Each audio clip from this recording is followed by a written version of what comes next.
haharapin ang isang laban na alam niyang kaya niyang ipanalo. Marami tayong madidiskubre sa magiging laban ni Ipo.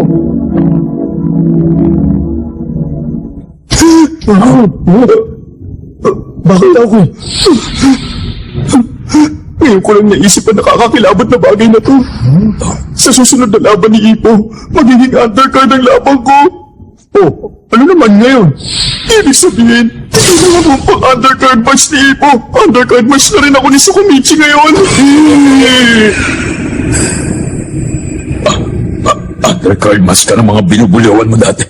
Nakakahawa ka naman. Oo nga.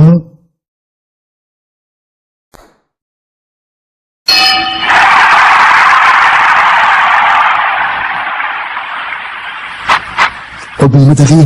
Patibuhin mo yung kaliwa. Itaas mo ang guard mo. Tama. Paunti-unti sa iba pa. Ganyan. Tama. Ganyan nga. Ayos! Ang lakas ng body blow na yun! Ang laki mo nang in-improve niya. Hindi dapat masyadong nag-aabol sa kalaban ng mga flat-footed na katulad ni Yamada. Kaya nga, nagpapasuntok siya para lumapit ang kalaban.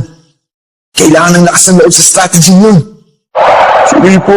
Palagi ako inapi sa eskwela namin. Ano tingin mo sa Ripo? Ginawa ko naman na lahat ng mga kaya ko sa laban na yun. Yamada, siya ang pinakaunang naging junior ko sa Kamugawa Gym. Medyo lang pa. Medyo mahihayin. Pero ginawa na makakaya niya. Pero, kinailangan nilang lumipat dahil sa trabaho ng magulang niya.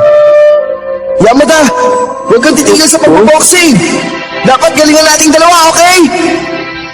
Oh, sige. Maraming salamat.